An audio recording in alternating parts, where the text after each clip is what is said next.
I did almost agree. I couldn't do a better declaration for that, because we can reorder.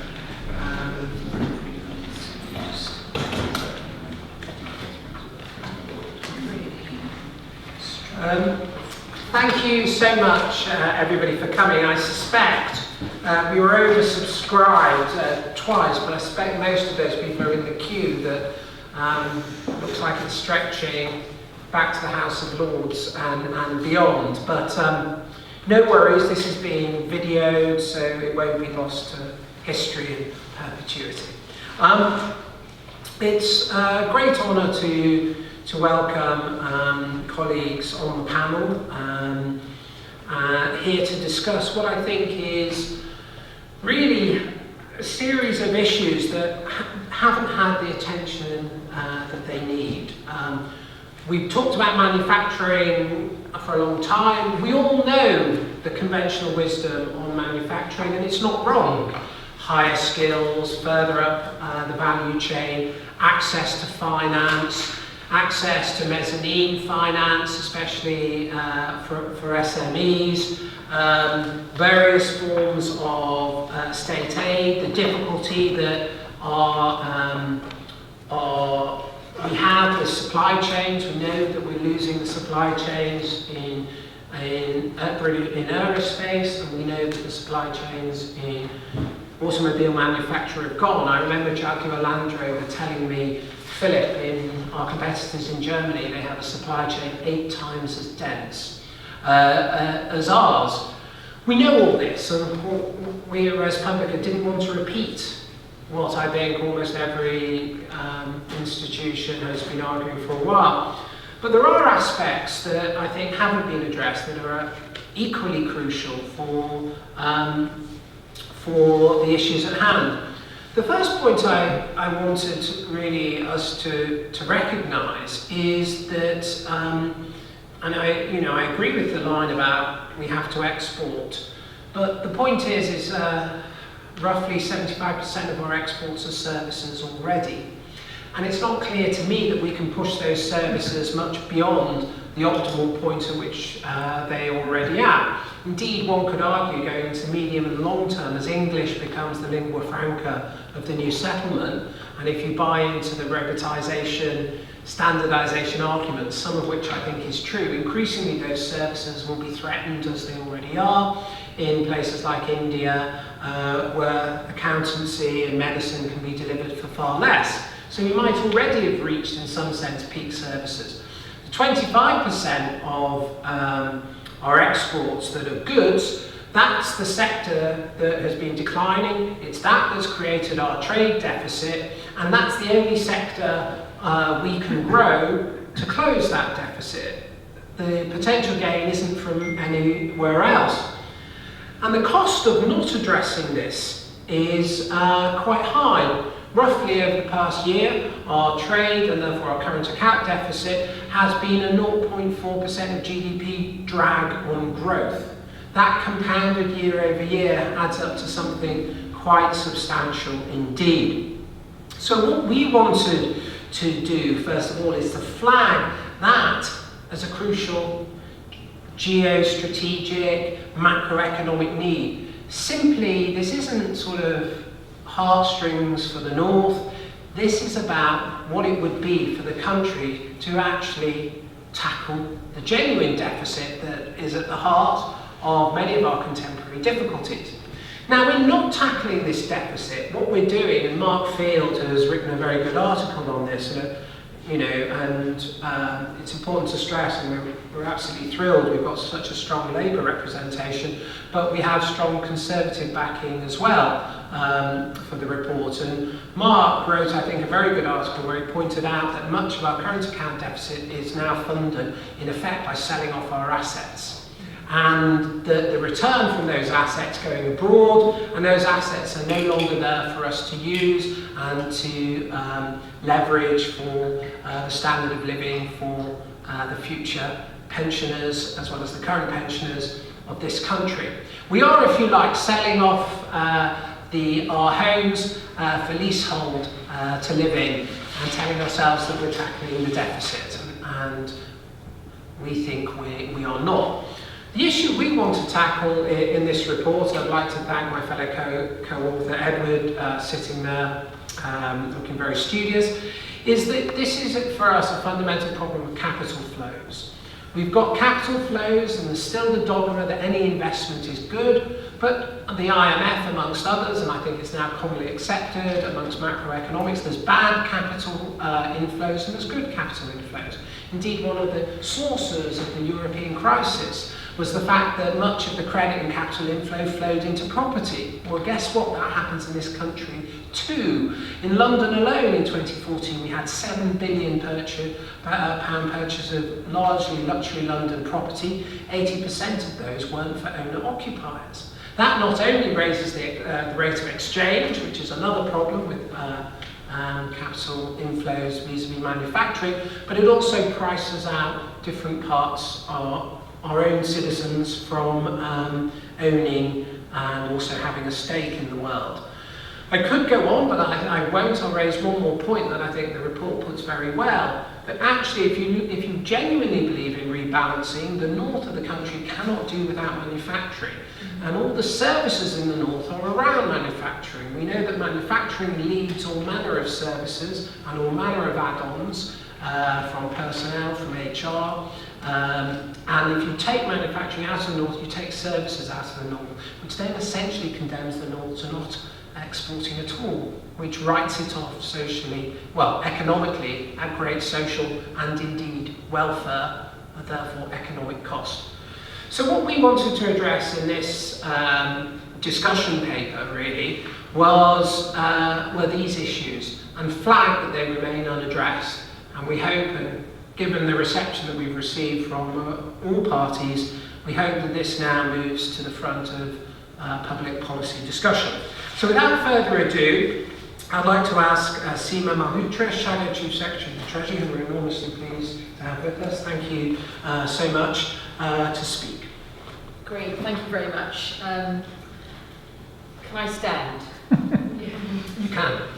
Great, thanks very much. Just checking everyone can still hear me. Well, I just want to start firstly by saying thank you. Thank you to you, Philip, and also to Edward for his work on the report, and to Capital Economics for their initial work on this, but to also thank you for the conversation that you are starting with this. Sometimes pamphlets have a shelf life which may not be, they may be on the shelf for a long time, but how much they influence can then be open to question. But I think what you're starting in this debate, a more kind of informed and strategic debate about manufacturing, the need to balance our economy, to be bringing back the balance of payments and what influences closing our current account deficit in that conversation is really important for our economy and for our politics as well, where the two seem to have become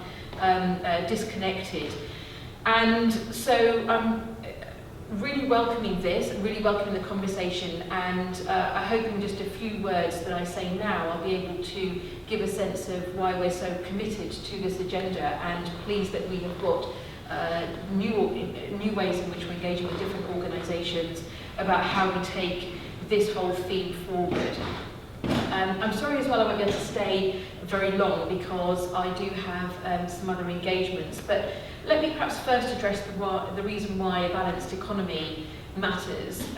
For me, it is coming back to that central issue about how we deal with the deficit. And I believe that one thing we can say about George Osborne and his strategy is that he's proving that you can't cut your way to prosperity.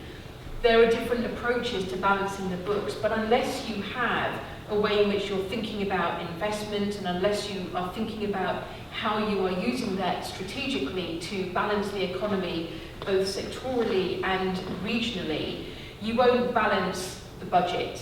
And that's what it is now coming down to for us, in a space for what we believe needs to be a very rich and well-informed debate. I also believe that George Osborne's economic approach is failing because he's done little to tackle what is increasingly an unbalanced economy, based on more than ever insecure jobs in the service sector, and what we continue to see is an over-reliance on the finance sector, despite what we may have learned through the crash 10 years ago, or coming up to 10 years ago and a year or two before the crash. But to say as well that if we don't take calls as a nation about where we want to see change and how we've got to see that happen through some strategic investment and the politics that goes with it, you won't see that shift start to happen. Our current account deficit, as we all know, is at unprecedented levels, with manufacturing output continuing to decline. I think still 6% below its level in 2008. One of the issues that I raised with the Chancellor this morning in Treasury Questions was also his failure to support our renewable energy sector and the manufacturing that can come from that. And what's frustrating is that he's almost willfully sabotaging it too. It's not just about not supporting, it's actually about almost turning off the taps to what we have and not supporting where there is huge potential as well. We also have got no news on the potentially global leading Swansea Tidal Bay Lagoon project, which as a project would deliver massive amounts of sustainable energy, and the cost of that coming down over a period of time, but be there potentially for generations. It would also unlock huge significant economic potential for the UK, with the majority of turbine and generator parts being sourced from a range of UK facilities, generators being assembled in Rugby, and also turbines being built at purpose-built factories in South Wales, which has been at the heart of so much manufacturing also in its past, but also noting that much of the steel would be sourced locally, steel sourced from within Wales as well. So something really integrated about that as a strategic project for the nation that has knock-on economic benefits for other regions. Not only that, but it's just, again, hugely disappointing that the Chancellor is savaging our leaders in solar power with what could have been a great industry for the future is really on its knees, jobs being cut, and we're seeing that now with an 87% cut to the feed-in tariff subsidy. So where we could have been pursuing a vision of being ahead globally, we're cutting off our chance to even start running in this industry. And the fastest growing sector in services, currently real estate activity, but relying on a property boom, and we're not really building the secure industries that we need for the future. So manufacturing, I believe, is really incredibly important to our prosperity. And each job loss, and I'm sure that Anna will also tell the story of what's happening in Redcar, actually takes away stability and security from those families that then will be, in their own way, starting to have greater dependency on the state, when actually what we need is to be thinking about how we're continuing to engage in productive enterprise. Manufacturing also has a tremendous ability to bind local communities. You can see that in where we've had the industrial kind of areas of the north, the community that is built, and I think the story of Redcar is another example of what's built around these industries that has incredible richness of community cohesion, of creating a sense of ambition, a sense of identity, a sense of purpose, and community purpose, collective purpose also. And as we review as Labour how our economy works, what we want our economic future to look like, thinking about how we need to be much more visionary about that, thinking about what we need as the structures and the incentives to then follow that, I think it would be incredibly encouraging to see the government follow the report's recommendations and publish a discussion on the UK economy structure and indeed our competitiveness. And as the report outlines, we need to look towards a more efficient spending as well on the economy. If greater gains can be made from investing in manufacturing, either in productivity or growth, then we should have the confidence to focus some of our attention there. And so I strongly support as well ResPublica's recommendations to help build and support small and medium-sized enterprises to export more as well. Not only are they the lifeblood of our communities, but every large business or every agile business or every business that's going to have a presence on the world stage starts small and starts local.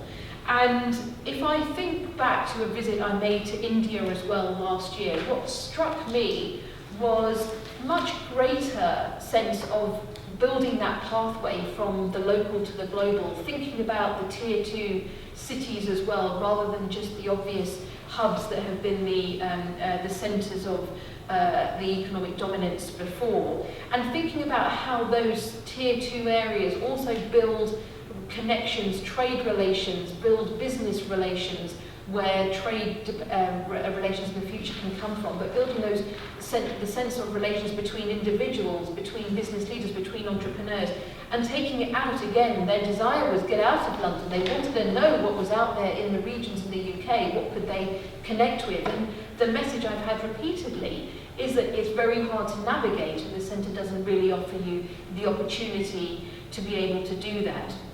So I was also pleased as well with some initiatives that we see making a difference. The London Stock Exchange group looking for innovative ways to provide SMEs with financing and relationship building as well. So while we know there's been a productivity gap as well we need to close, that manufacturing can be an important part of that.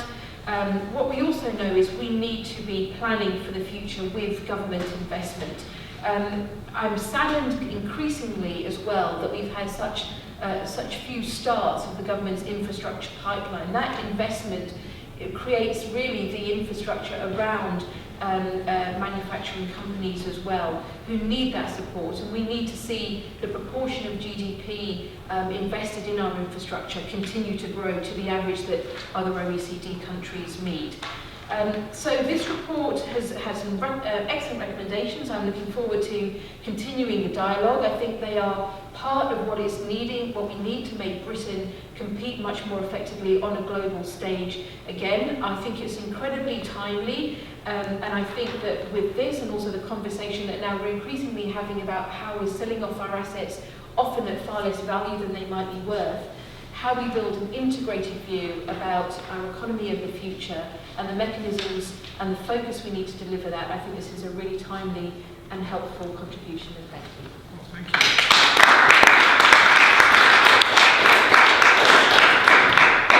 I'd like to thank you enormously for that contribution, and say that, you know, it's wonderful to have recognition beyond the sentimental for what manufacturing can deliver. And what I think this report tries to argue is essentially there is no prosperity without exports, and there are no more exports to have unless we increase manufacturing, unless there are some global trends that we know nothing of. But I think we've reached optimum, and it's wonderful to hear the Shadow Chief Secretary to the Treasury speaking like this. We look forward to further conversations with you. Thank you so much. Next, it's my great honour and our pleasure to have Lord Billimora of Chelsea, Chairman and Founder of Cobra Beer, which, as you all know, is the best beer to have when you're having Britain's national dish. Also Chancellor of the University of Birmingham, which is wonderful to see, industrialists sharing also, building relationships with educational institutions. Do begin. Thank you. Thank you very much, Philip, and I'd like to invite him. Sorry. Philip, thank you so much, and congratulations to you and ResPublica on this great piece of research and report, Make or Break, and really prioritising manufacturing and encouraging a manufacturing resurgence. When I was brought up as a child in India, I remember my grandfather, who was educated here in Britain, my mother was educated here, my grandfather, my father's father was educated here, and the third generation to be educated here. And he used to go on his regular trips to England and come back with these toys for us. And the toys would have written, "Made in England." And "Made in England" always stood for the best in the world. that is what British manufacturing was renowned for. And isn't it amazing that now we have Prime Minister Narendra Modi, India's Prime Minister, who was on an official visit here last month, and he's got various initiatives: Digital India, Skill India, Clean India, and his number one initiative is Make in India. And he is prioritizing manufacturing in India. And Cobra beer, when I started, this is our 25th anniversary this year, in 1990, we started manufacturing in Bangalore in India. And first and foremost, I always said with Cobra beer, yes, we're a beer brand, and I'm going to build a brand, but first and foremost, we are manufacturers and proud to be manufacturers. We moved the production from Bangalore to Bedford in 1997. We then started also brewing in Poland and in Belgium, in 2 breweries in Belgium, and then we started also brewing in the UK, apart from Bedford, in Cheshire, packaging in Cheshire, brewing in Hartlepool, brewing in Liverpool, and we started brewing all over the country. We now brew Cobra beer in Burton-on-Trent with our joint venture partners Molson Coors, Britain's largest brewery in Burton-on-Trent. We also brew in 2 locations in Belgium and at 3 of our breweries in India. And Professor Mike Gregory, who was head of the Institute of Manufacturing at the University of Cambridge until recently, has got this concept that he calls distributed manufacturing.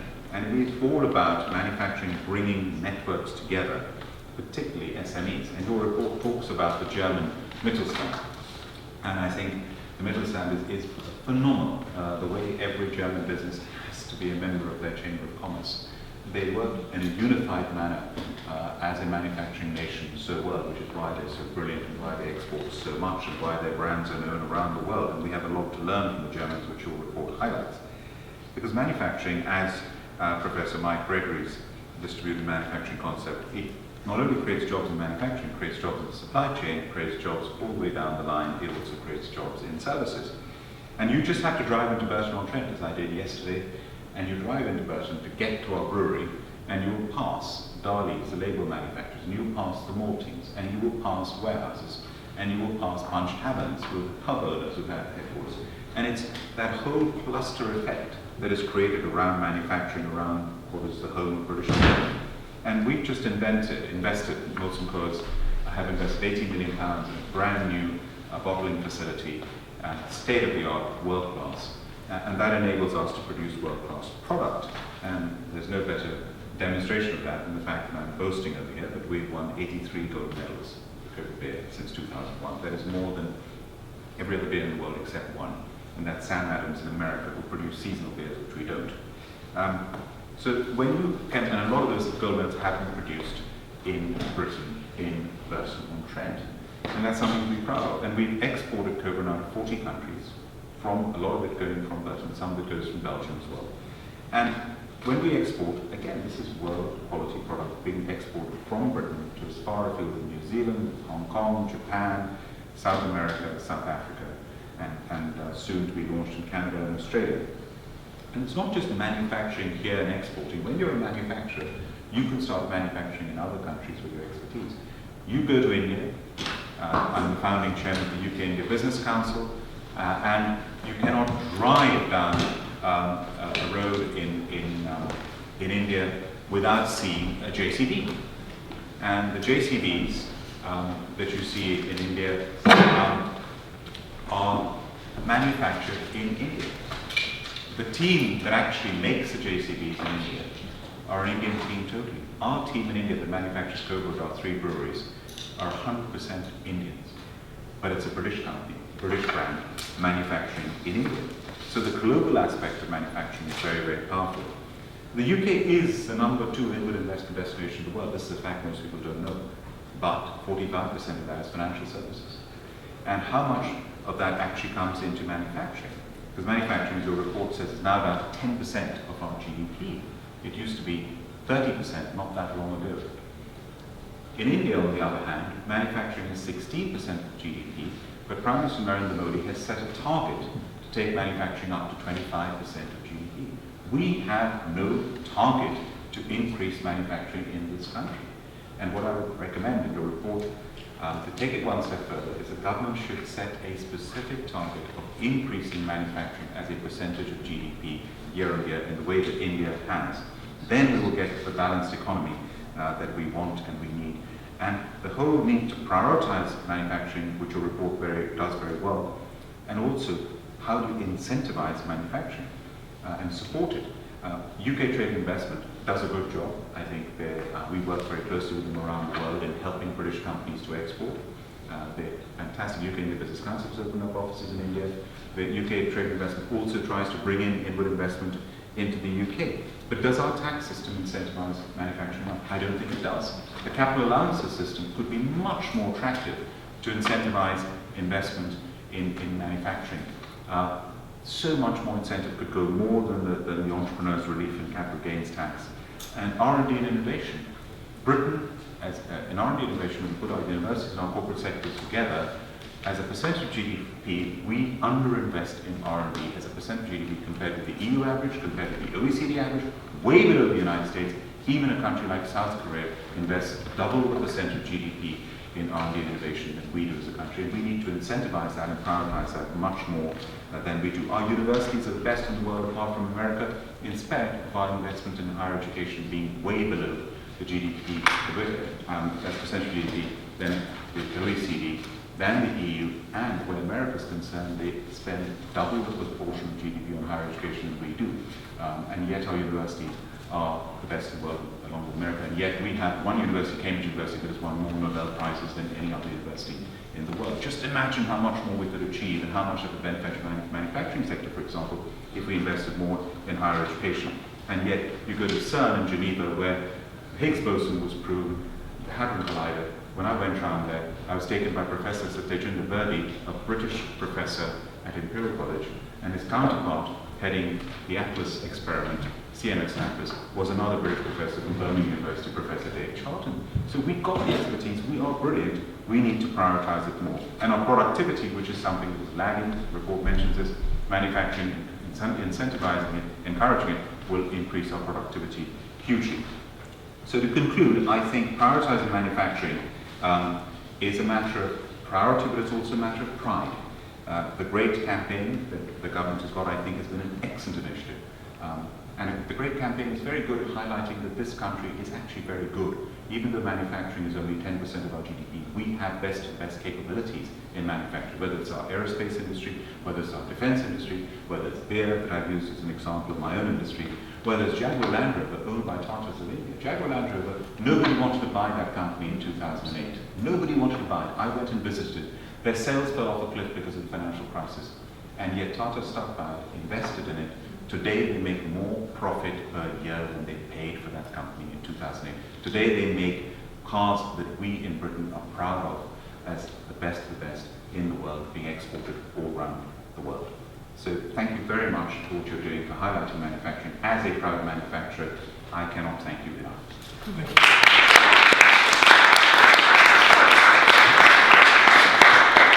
Thank you very much, and we'd very much like in subsequent work to look at areas like increased capital allowances, R&D, and how we can incentivise that side of the supply and demand equation. So thank you so much. Now I'd like to ask Anna Turley, MP for Redcar, elected this year. Congratulations. Campaigning quite rightly against the steel closures in Redcar this year, 3,000 jobs lost, and a former Deputy Director of the new local government there. That's right. So, lovely to have you with us. Thank you so much, Anna. Thank you. Well, I'd like to give my answer thank you to you and to ResPublica as well for this fantastic report. My experience in the last 6 months in Redcar has shown me that what might feel like a kind of very wonky think tank discussion in an oak-panelled room in the House of Lords might feel very, very distant to the heat and the light of the blast furnace in Redcar and to the guys that are working there. But if we fail, if we derelict our duty here to think about industry, to create policy that supports British industry and manufacturing, then the men that I represent and the women that I represent are the ones who suffer and who are on the cold hard face of that. And the last couple of months have been an extremely difficult experience for me, very frustrating, and a sense of the impotence of opposition and often really of politics have shown me that we have a responsibility to make policy that supports and drives British industry, because the consequences if we don't for communities, for people's livelihoods and for our national economy, as the report so rightly points out, can be absolutely devastating. So I wanted to just spend the time that I have in this speech just to talk a little bit about the experience and the implications of what happens when we fail on industrial policy for the people in the constituency that I represent. So before winning the election this May, I actually spent 3 years as the Labour candidate and knocked on doors continuously for 3 years to talk to people about their views, their concerns and the issues that matter to them. And the number one priority, without fail, every single time was jobs, the lack of jobs, particularly for young people in Teesside. And that felt a very kind of immediate, important issue that was raised. But the more I thought about it, it was actually part of a greater, almost existential question about the future sustainability for areas like Redcar that, you know, had been built on an industrial heritage, an industrial background, and what was their future? How were they going to survive in today's global economy? And disappointingly, you know, my thoughts and my predictions came true far more quickly than I expected. People on the doorstep would tell me how 40 years ago they would leave school and there'd be a guaranteed job at British Steel, or they'd go to the port, to the docks, or they'd go to the big ICI plant that we had in Wilton. And the whole constituency, in fact, the whole of Teesside itself, was known as the industrial infant Hercules, as Gladstone called it. And it was built, the whole area was built to supply the labour for these huge, enormous industrial sites. In its heyday, the steelworks would have employed 40,000 people, Smith's Dock would have hosted 5,000 men building ships, and the ICI site would have hosted 30,000 people. Absolutely huge. The ICI site now hosts around 2,000 people, and it's just run by a number of smaller petrochemical companies. It's about a quarter of its physical size that it was originally. The docks built their last ships in 1987, and the steelworks, as you know, and as Philip mentioned, was distressingly closed in October this year as the Thai company SSI went into liquidation. And this led to the tragic loss of some 3,000 jobs. And as has already been rightly pointed out, it's not just those immediate jobs in the steelworks. There were 2,200 of those overnight. But actually, already we've lost another 800 jobs in the supply chain. And that is everything from the small businesses that fitted the parts and the supplies and cleaned the overalls and moved the skips and did all the parts on the site. But it's the knock-on effect in a community like ours, where people who run childminding for the families who work there, who do the roofing or the paveways or do house improvements, barbers, florists, they're all telling me the knock-on effect for their economy, of just the money that's come out of the local economy, has been absolutely devastating to a small seaside town that just isn't close to a large suburb that can absorb this kind of shock, this kind of economic shock. So those days of secure and lifelong employment, when you had an apprenticeship training and then a trade in steel or chemicals on Teesside, are long gone. This was British industry in its heyday, as we've already heard about, the pride of made in Britain. And Teesside had its own original northern powerhouse. And the tragedy of this has not been lost on the people of Redcar, because they had great pride in the fact that their fathers, their grandfathers, they forged the steel that built the modern industrial world, which we now see thriving around the globe, from Sydney Harbour Bridge to bridges across China and in Africa, to Wembley Stadium, the new Freedom Tower in New York. All of those were stamped with the Made in Britain, Made on Teesside brand. And there was a pride in that for people in the local industry. And the people of the town now feel angry and bereft, because they feel they're at the mercy of today's industrial economy, which they themselves helped to build with their own hands. And they feel powerless to compete in this new industrial world order. The overzealous dumping of steel into the market by China, which led to the global price crash of steel, excessive energy costs, disproportionate business rates, and a poor exchange rate, as has been so helpfully pointed out in today's report, have absolutely hammered the steel industry in this country. At the heart of all these factors lies an unwillingness of the government to promote an active industrial strategy. And we've heard already about Germany, but you can look to France, to Spain, to Italy, who've all been much more proactive around their steel industries and ensuring their survival and protecting them against Chinese dumping. This a proper interventionist strategy would enable British steelmakers to compete in a world where other nations support and empower their manufacturing sectors. In the case of Redcar, my belief is the government were too willing to shrug their shoulders and hide behind an exaggerated European state aid rules, or to blame global forces beyond their control. Workers in Redcar feel abandoned by a government that was cowed by the need to court Chinese investment and that was hamstrung by an ideological abhorrence of state intervention in the markets. And another example in my constituency that struck me when we talked about investment from overseas in particular is in Wilton, which is now what's left of the ICI site. We've built a new energy from waste plant. Fantastic, great to have that investment. But it's a French company who've subcontracted to an American constructor with 14 subcontracted companies who've all brought their own workforces over. And of course, that isolates and alienates further the opportunities for local people. So it's great to have this investment, but it's not providing the opportunities that we need. But the issue of an active industrial policy is not new. We've had successive governments in the last 30 years who have supported the growth and development of the service sector and the financial sector as the engines of the British economy, whilst failing to support the growth of our goods producing sector to the same level. Manufacturing now makes up just 10% of our economy, while the service sector stands at 79%. This has fueled the economic disparity in our country between the north and the south, as northern towns such as Middlesbrough and Redcar, that once made Britain the workshop of the world, have been left to fight for survival. The frustrating thing is that there is so much potential for Britain to be leading the way in new modern 21st century industries. Steel itself is a foundation industry that supports the successful industries that we've heard so much about already today, aerospace, automotives, and steel will be vital in the construction of the major infrastructure projects that are coming down the track, such as HS2.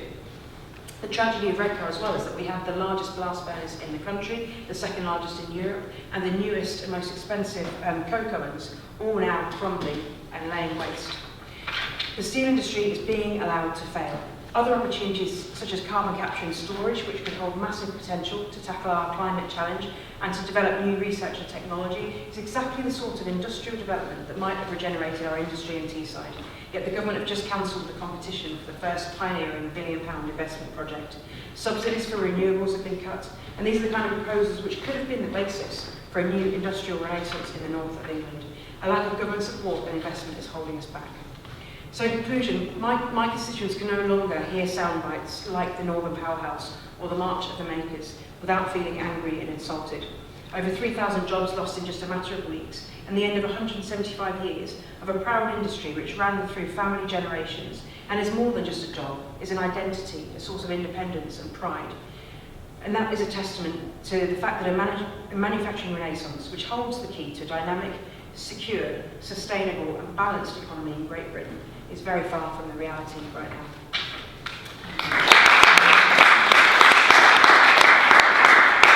And to what extent we can help with ideas as to what could be done, particularly I think around the type of guarantees that might be in play on a devolved basis, and the skills that might be attracted.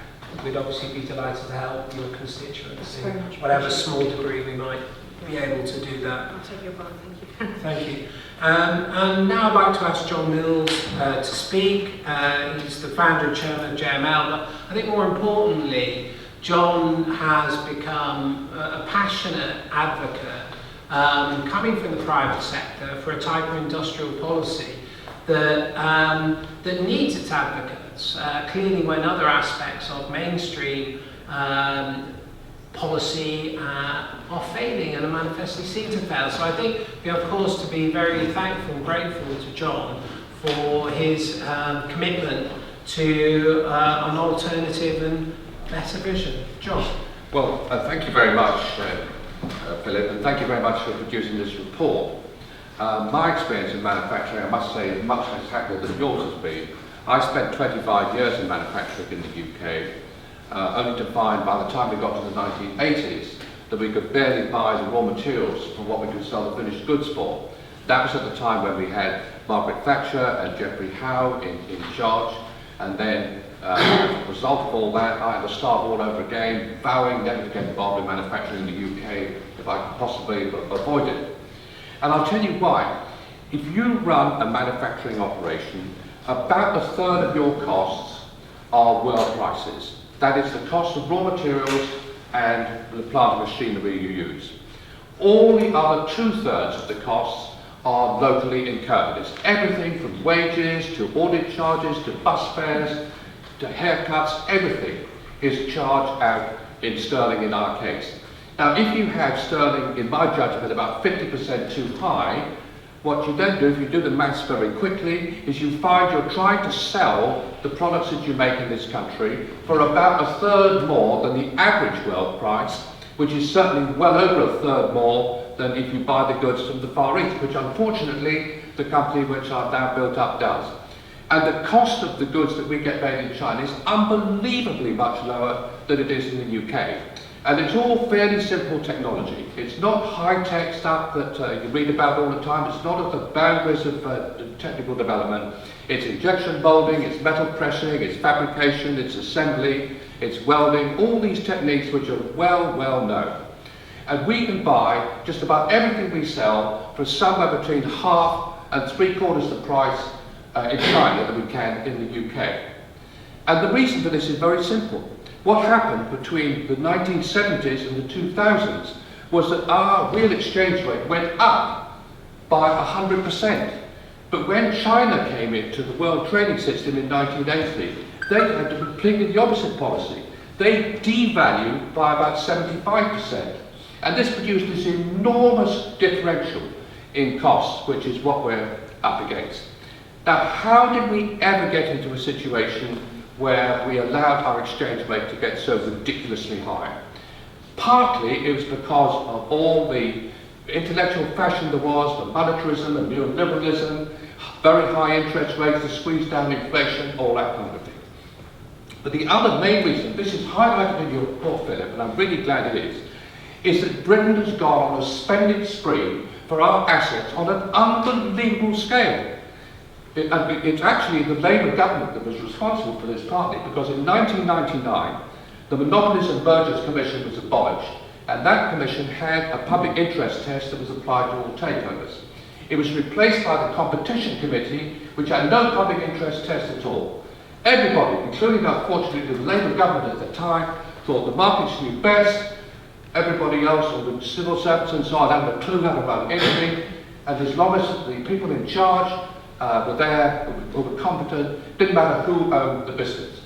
And we sold everything. We sold football clubs, we sold rail franchises, we sold our chocolate factories, we sold our ports, we sold our airports.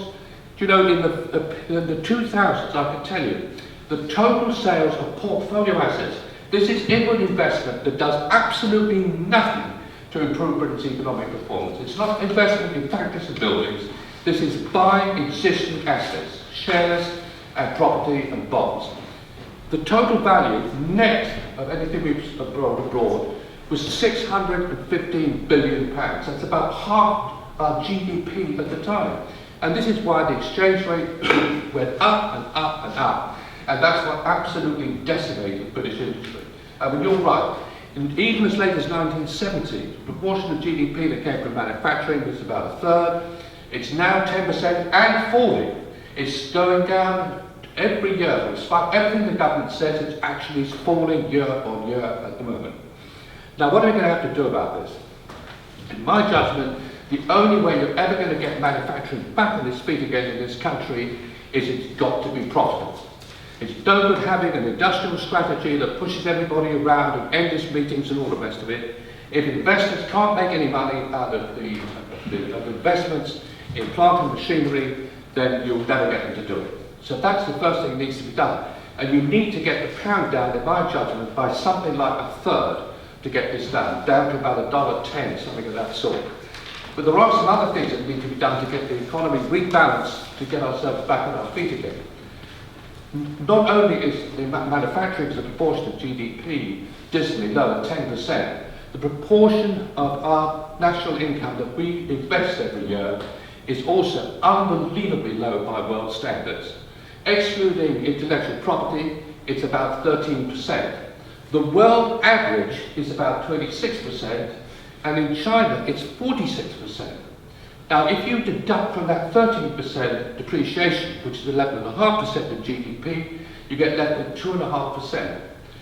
And of this 13%, practically, only about a quarter is invested in anything to do with manufacturing or technology. And again, if you knock depreciation off that, you finish up with just about nothing, which is why productivity is static. Practically all the productivity increases you get come from either manufacturing or technology. So what you really need to do is to get the proportion of our GDP that we spend on investment up from about 13% to somewhere north of 13%. And if you can then do that, I think you could then relatively easily get the proportion of GDP that comes from manufacturing up from 10% to around about 15%. Because we're very good at exporting services, we don't need to get it up to 20% or something like that. But you can't make the books balance at less than about 15%. And my final word to you is this, that there's a great tendency to rely on high-tech industry to solve all these problems. The thing about high-tech industry is that actually most of it really isn't very price sensitive at all. Aerospace, arms, pharmaceuticals, vehicles, they've got hugely complicated supply chains, lots of accumulated technology. It's relatively easy to attack them from abroad. But the trouble is, there isn't enough high-tech to go around. If you're going to get manufacturing back up to 15%, you've got to have medium and low-tech manufacturing there as well. You've got to go back to the injection moulding that I was doing 20 or 30 years ago and start making kitchen blenders and all the other stuff that my company sells. And until we do that, we're never going to get the economy to grow on a sustainable basis, we're never going to get productivity up, and we're never going to get our balance of payments under control. So that's why I think this report is really very important, Philip. It's given us a real opportunity to get our heads around these policies and to see whether we can persuade people to look things in a different way in the interests of our country's future economic prospects. Thank you very much, Jeff. And one of the things that I'd like us to discuss when I shortly after Caroline has spoken, open it up to the floor, is what prospects are there for closing our trade and therefore our current account deficit outside of something like a manufacturing renaissance? Is this kind of some sort of utopic dream for a past that we no longer inhabit?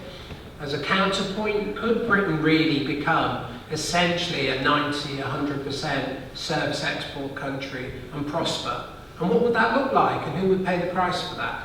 That, I think, is following our current logic to its conclusion and seeing what that looks like, I think would be part of the debate we could have. So thank you so much, John, for flagging that. I'm absolutely delighted that we've got Caroline Flint speaking. She's the member for Don Valley. She's former Shadow Secretary for Energy, and we did a lot of work together on that, and before that, communities and local government, and a former Minister for Europe, housing, but basically most of the portfolio, isn't it, really? Except defence. Except in just a matter of time, I'm sure. And Caroline, absolute pleasure to have you once more on ResPublica panel. The floor is yours. Thank you very much, and I won't talk for too long so people can ask questions, and just because you're sat in the cheap seats back there, I'm sure you can take part as well. And I just think the previous speakers have all in their different ways outlined a lot of ideas that complement the report that you produced with ResPublica, Philip. But I thought I'd just sort of say a couple of things. I think, part of this, and this is really sort of more about sort of thinking back over the course of my time as an MP, but also before that, I suppose, over the last sort of 30 years or so, about maybe what's, part of the problem has been is, we really have sort of lost our way as a country in defining ourselves about where we feel we stand in relation to manufacturing. And in my own area, for example, of Don Valley, which I suppose built its fortunes on rail and coal, and not far away as well steel too, in other parts of South Yorkshire rather than in Doncaster. The debate, I think, politically seems to have polarised between nationalisation or privatisation. And in some ways, just my personal thoughts on it, in different ways, the political classes, both Conservative and Labour, have defined themselves against that, and linked to that, have defined themselves in terms of electoral prospects. So we saw a pendulum go, I suppose, from an era, particularly after World War II, where lots of different elements of our industrial sector were nationalised, to a move to privatisation. And then linked to that, I suppose, when the Tories won in 1979 and those 18 years that Labour were out of office, I mean, the truth is when you're in opposition, you might talk about things, but time doesn't stand still. Things move on and change, and you have to deal with what you're presented when you come into government. And I think during that 18-year period, as obviously we saw in my own area of Doncaster, clearly coal mining declining. There was only one pit open when I became an MP in 1997. The language around how we make our money, how we develop our economy had sort of moved on. It was almost like, you know, that was a sort of distant past. It wasn't part of the future, and the financial sector was going to work it for us. And I suppose in some ways, you know, a sense that Labour also had to talk in the new language of where we're going, rather than what was seen maybe mainly focusing on the past. Now, I'm not going to get into a blame game for that. I'm sure lots of people could come up and say, well, you know, we weren't left-wing enough or what have you. But I think in both respects, the political classes and parties have sort of let us all down in a way when it comes to manufacturing.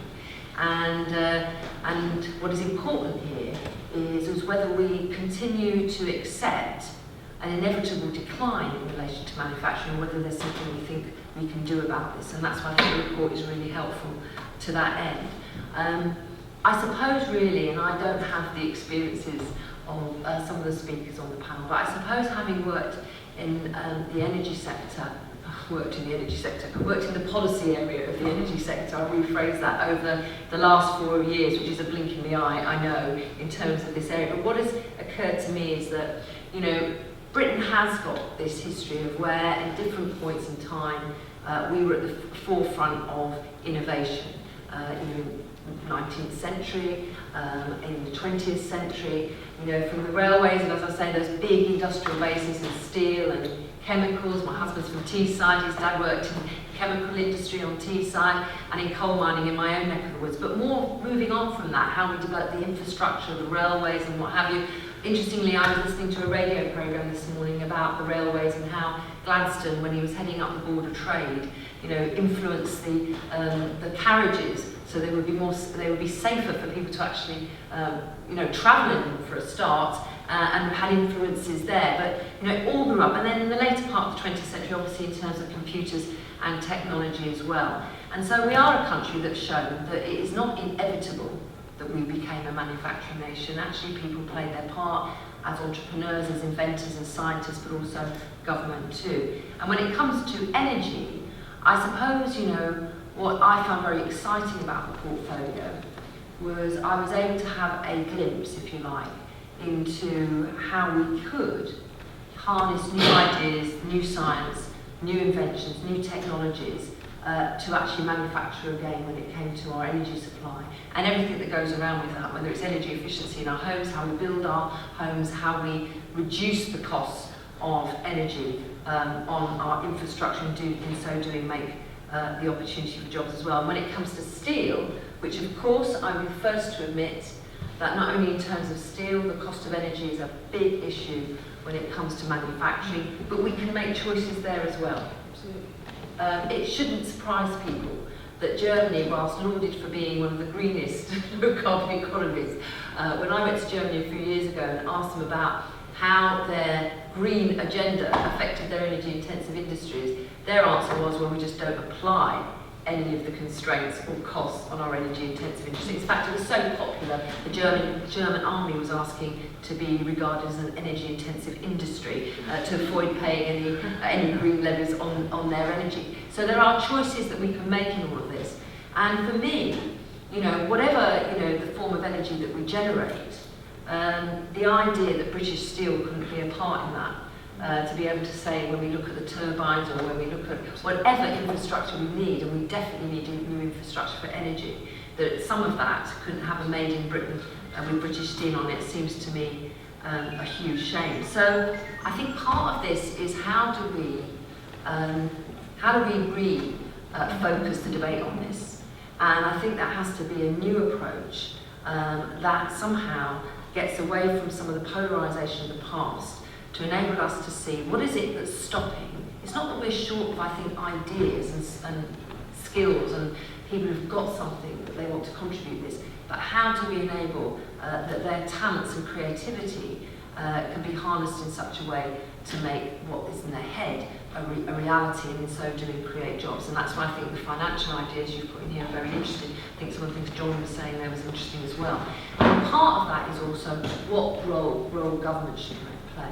Now, government isn't there, I don't think, to necessarily create companies or pick the winners, but government has a responsibility to frame the way in which they see we're going as a country and what policies can underpin the development of new jobs and new opportunities and new manufacturing. And that is why, as we sit here this week with the climate change discussions going on in Paris, I still firmly believe that actually the UK government and the political consensus we've had around low carbon and its contribution to our economy, still, despite everything, still the moving of the goalposts and everything else that's been happening, can still be a leader in this area. Because it's not only important for our country, it's important for the export of those knowledges abroad. And the truth is, if the negotiations in Paris actually have an impact, it will result in many countries around the world who aren't in the same situation as us in terms of what they emit into our atmosphere, looking for the answers to how they can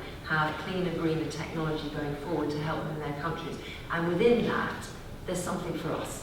And I don't think we should be ashamed of saying that. There is something for us that we can win on. The other part of this too is this.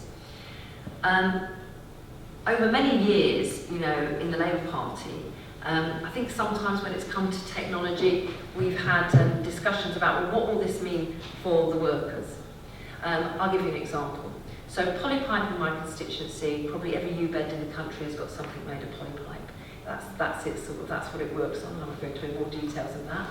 But when I became an MP in 1997, they had more workers, but they weren't on as good pay as they are today. Today they have fewer workers, they're still a good company, still successful, still there in every new in the country, but they have fewer workers, but they are paid more.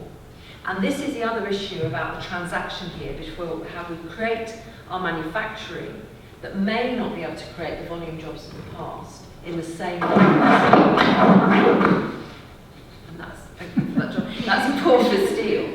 But also how they can make sure they are better paid jobs. But it also does beg the question, if there aren't going to be as many volume jobs in the manufacturing centre, what else is there for those communities around the country, the provincial towns and communities of Britain, who feel they're being left behind? And that isn't only importantly economically, it's important culturally and socially as well. Because when it comes to issues around migration and immigration and other factors, it's those parts of the UK who are feeling that nobody really cares about them, nobody understands where they're at. So there might have to be another offer. So one of the things is, when we create wealth, which is really important, we need to create wealth. How do we create that in such a way that there is a fair sharing of the benefits and resources that come out of that?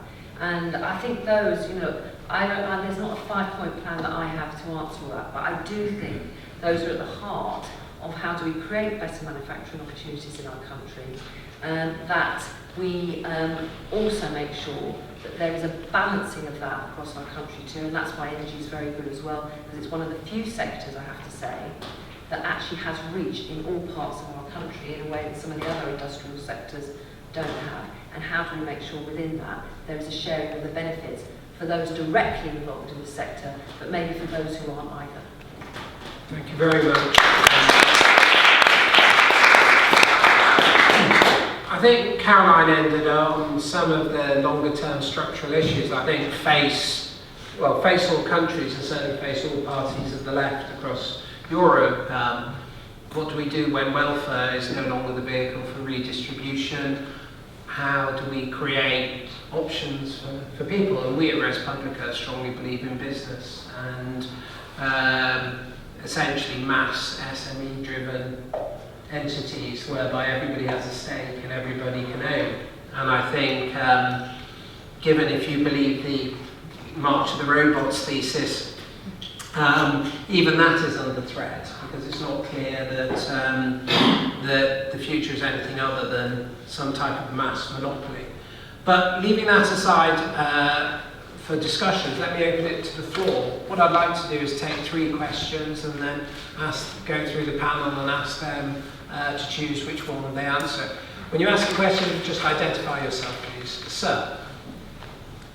Excuse me, I'm Derek Bates. I'm a consulting scientist, and we have probably 300 different clients from SMEs to multinationals. I'm not quite as pessimistic as John about the future of UK in manufacturing, because all of our manufacturers are flat out talking about the clients we have. Why don't we make more in this country? Well, there are many reasons. I go to venture capitalists and suggest they invest in manufacturing, and they say no. If you've got a hotel, we'll do that, but not manufacturing, it's too risky. So we've got that problem. Another aspect, and this will sound sacrilegious and counterintuitive, is we have a great preponderance on pieces of paper showing our qualifications. So many young people with great ideas are inhibited simply because they haven't got this piece of paper that will get them somewhere. And I think we need to look at the personality knowledge bank we have in this country, and not just here is a piece of paper, therefore I am good at my job. So that's my question. Should we not be spending more time on people rather than qualifications? Well, I think there are two questions there, Derek. I think we can answer them both. One is investors say manufacturing is too risky. I'd be interested in the panel's take. And then your point that at some level, I guess what you're saying is we're losing our entrepreneurial and innovative ability through essentially asking too much at the wrong stage. Thank you very much. Any other questions? Come on, you know you have them deep in your soul. So. Tim Shaw. I'm down from South Yorkshire. My business, I'm a lawyer. Many of my clients are in the manufacturing sector. Get a lot of feedback through networking, grouping meetings on the jobs.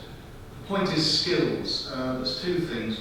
One of the concerns, many of them who are already successful, is recruitment of the correct skilled employees, and they have a large concern that many of their workers are of an age where they'll soon be retiring and the succession isn't there. And the second point also is that going through the schools and that, there's still a bit of a problem that manufacturing is a bit dirty and grubby, and it's not the way to go, and it's not sort of sold to their children as their options. Many of the people I know are actually taking their own initiatives and going out and telling them about what they do and selling it, and it's exciting and interesting for children and young people who are looking at their options. So the point is about in existing businesses, the skills gap, and getting the brand of manufacturing, really. Yeah, and getting young people engaged. It's a different case in Germany. It's much more respected, but here it's not quite on the same level. Thank you very much, sir. Much appreciate that. And sir, that's the final question.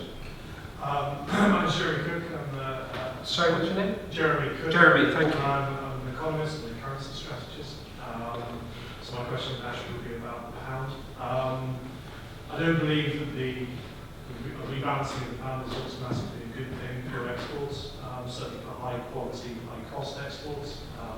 Sterling is not particularly overvalued on a longer term basis at the moment. It's about 1% higher than its average over the past 15 years, and only 4% higher over the course of the last 25 years. The economic costs of higher inflation, for example, maybe higher, particularly interesting thing at the moment, higher property prices in London as a result of a lower pound, something that I should consider before looking at a lower pound, certainly by 30% maybe, before the export settlement report. So the question is basically, does a lower pound really? If I could just press you on that, Jeremy, because it's very interesting. So in what sense do you feel that industry benefits from a higher pound? Well, does it benefit from a higher pound? I certainly don't think that it benefits from a super low pound. I think it benefits from a consistent pound. And the problems that... Can it not be consistently high? It can be consistently high. We had it was high through the early 2000s. Anyone going on holiday would know that you would probably get about €1.50 and you could get $2. If you were going abroad at that time, you were getting about $1.55 and €1.40. Now it's significantly lower. We had big devaluations by 2008. The things that hurt businesses in my company that I work for, we hedge businesses who deal internationally with It's volatility. Yeah, we hedge against volatility. But I suppose the point for the panel would be that a higher pound still takes out the value from the tiers below the very highest value. It's not accidental that our exports are high value. But let me take it to the panel and see what they'd like to ask. Basically, choose. We've got 3 great questions from Derek, Tim, and Jeremy. Lord Billamore, would you like to choose which you'd like to answer? Yes, I think the whole aspect of qualifications and attitude. I mean, I'm a great believer that the attitude is the most important thing, but you also need qualifications. And in Germany, everyone on a supervisory board there, the board of directors, is a PhD. I mean, it's another extreme. I'm not saying we need that, but you do need qualifications. I didn't know anything about, qualified chartered accountant. I've got a law degree, I've got two degrees in 3 business schools, but I didn't know anything about making beer. But my brewmaster, who I developed Cobra beer with, had a PhD from Prague University in the Czech Republic and knew everything about brewing beer. So together we could do it. So there's no shortcut to having the qualifications that are necessary. And I think, and then when you go to skills, the university technical colleges, and I'm an ambassador for studio schools. I mean, what a great initiative. You ever go around, I opened a studio school in Mansfield. You go around the studio school, it is inspirational seeing these youngsters who are actually getting work ready from the age of 14 onwards. Then they have the option to carry on to a degree or go straight into a job. They've worked on the shop floor, they've got that experience. So we are addressing that. The manufacturing having a grubby image and impression. Well, I remember when I came from India as a 19-year-old to this country in the 80s, my studies, entrepreneurship was looked down upon. Entrepreneurship was Del Boy, second-hand car salesman. Looked down upon. Today it is cool to be an entrepreneur. Today entrepreneurship is celebrated. Today entrepreneurship is encouraged by every government, regardless of whether it's Labour or coalition or Conservative. And the same thing in manufacturing. There needs to be that pride in manufacturing. I'm proud to be a manufacturer. I love it. I'm never happier than when I hear that clinking sound out of bottling line in the Cobra beer factory. I love it. And I think that pride in manufacturing is something we need to engender. Thank you very much. Anna. Thank you. I'm also going to talk around sort of similar issues about qualifications for young people, about the skills we need, but particularly about this academic sort of versus vocational tension that we have, I think, in our education system. And I think for many years, vocational qualifications have been under-recognised, they've been underfunded. There's not sufficient encouragement and development for young people to head into vocational training. I know the government's having a big push now on apprenticeships, but for me it's a little behind time, and I'm also concerned sometimes that apprenticeships are really a sort of substitute for in-work training. I think it's absolutely vital that we're giving young people a different route and different opportunities, and that we're valuing that more. And say in an area like mine, as I started with my talk, talking about what was the future of young people, the number 1 issue that people said on the door was, I've just spent a fortune sending my young person to university. They've come home here to Redcar, and there's nothing for them to do now, and they probably will end up getting some sort of form of apprenticeship. But actually, it would have been much better investing that money in that education, giving them an opportunity in engineering and technology, in the sort of economic opportunities that we had in Teesside. That's not to stop aspiration or to stop people moving away, but the challenge is that we will have a brain drain in an area like ours unless we provide those opportunities for young people to get relevant skills and qualifications and to stay in industry here.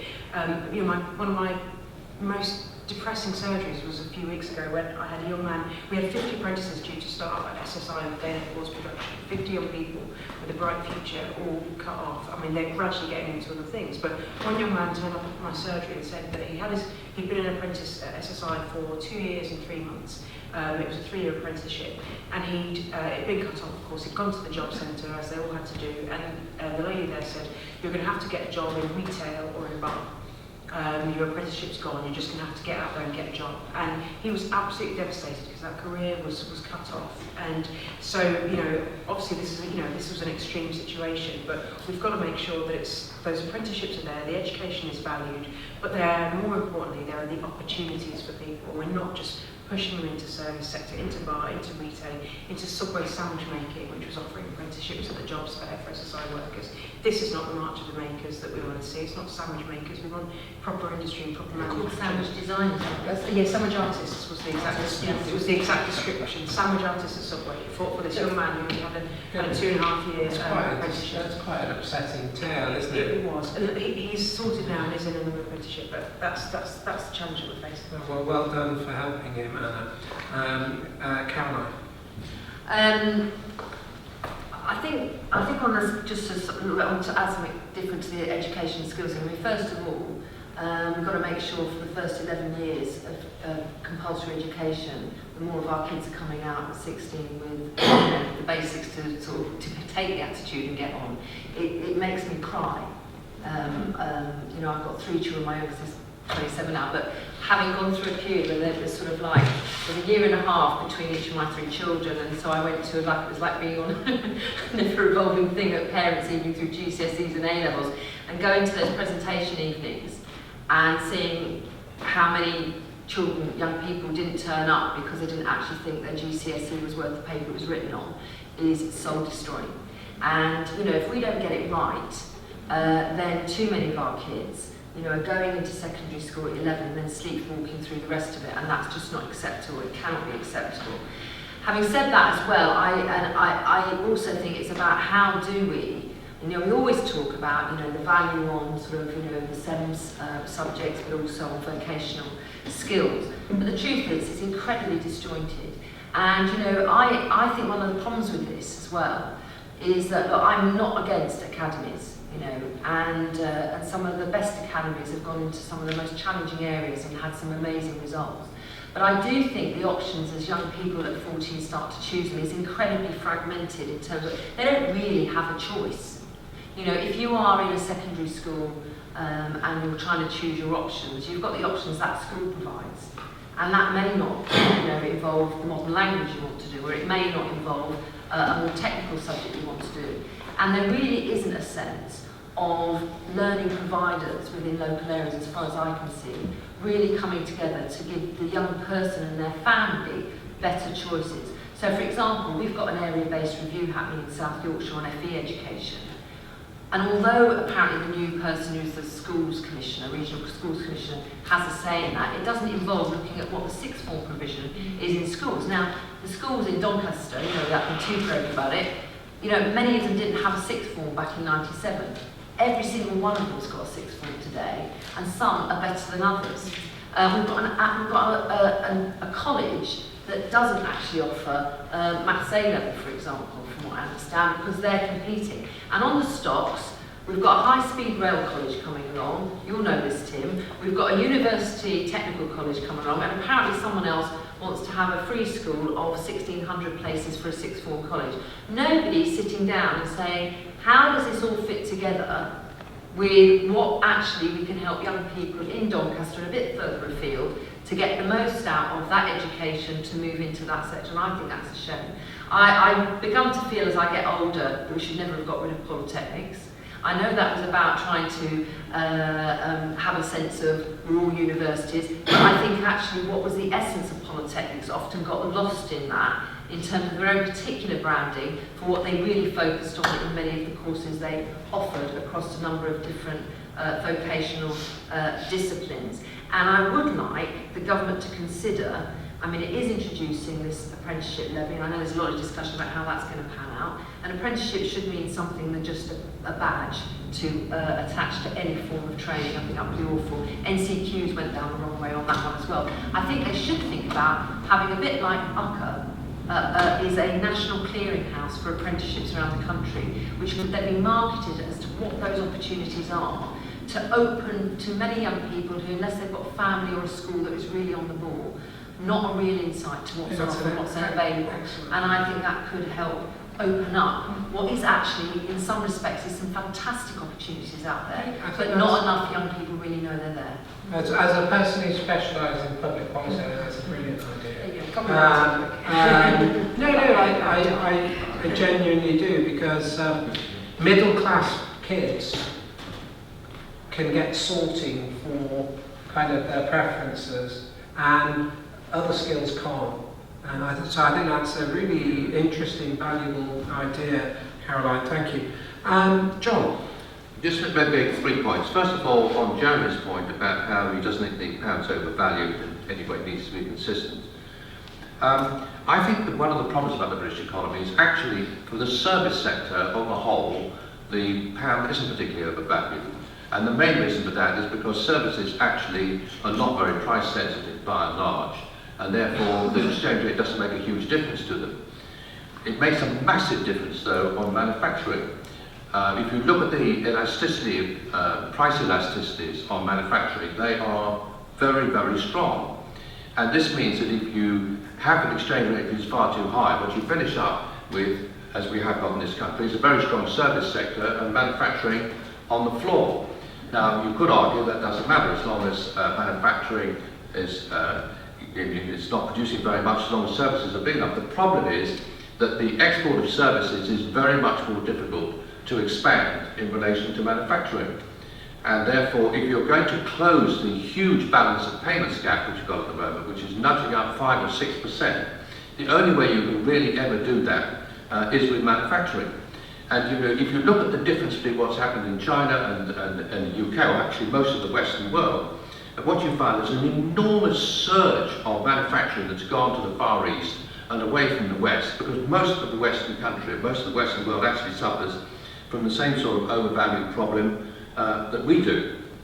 But if you don't believe me about all this, I think it's worth having a look at all the academic work that's been done on just what the price elasticities for manufacturing are. And there's massive work been done. The IMF did a big survey on it. There was a big academic survey that was done, a better study at the end of the last century. And clearly these elasticities are in the right place.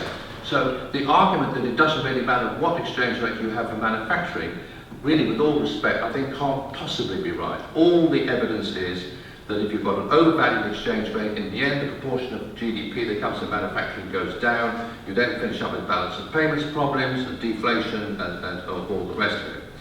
The other just final point that I'd make is about jobs.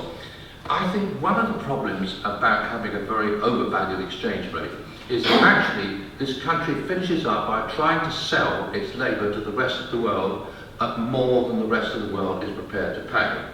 And then you finish up with high levels of unemployment, you finish up with job wages getting pushed down and down and down, exactly what we've had here. You have a relatively weak demand for labour at the more unskilled end of the market, which produces more and more inequality. And the only people who can really make it in those circumstances are people who are exceptionally well educated or well connected.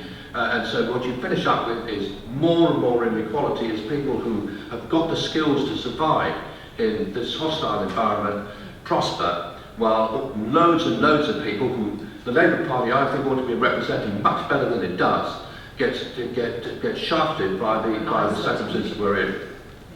On that happy note, I unfortunately have to end the session. Can I thank you all for coming? I realise that many no doubt were put off by the 2-hour wait that it was looking like, so you know, you're in manufacturing heaven for making it through. Thank you. Can I once more thank the panel, and can I also say this, you know, that we will continue to work on this, and we welcome all of your contributions. Thank you all very much. Good evening.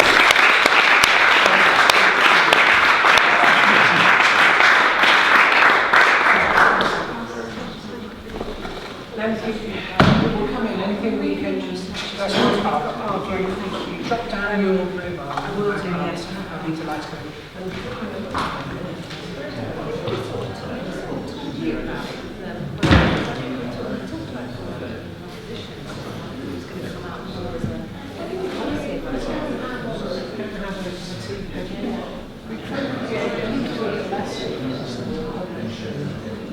We're trying to find ways in which these relatively low cost can actually broadcast from the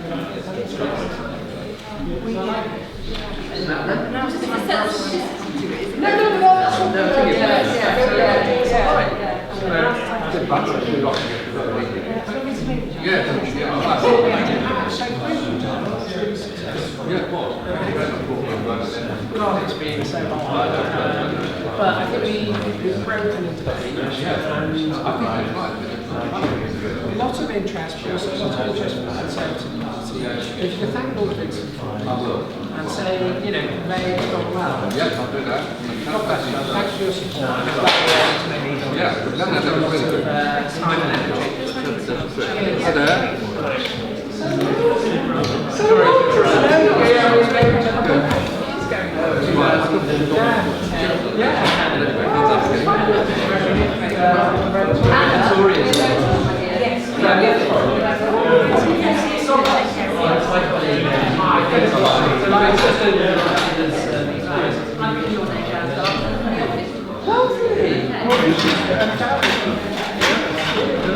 This is quite an interesting discussion. We just got our new offices on the whiteboard.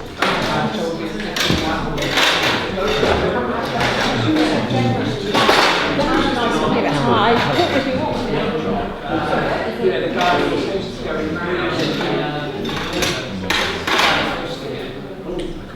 But you were asking Charlie to use the family and they're all back I've always wanted to say that. And then I think with Steve Peake is Yeah. I think that's from myself there for tomorrow. Well, but I'm back next week. Should we turn this? It's so nice to see you. Have you got a card there? Yes, of course. This is our older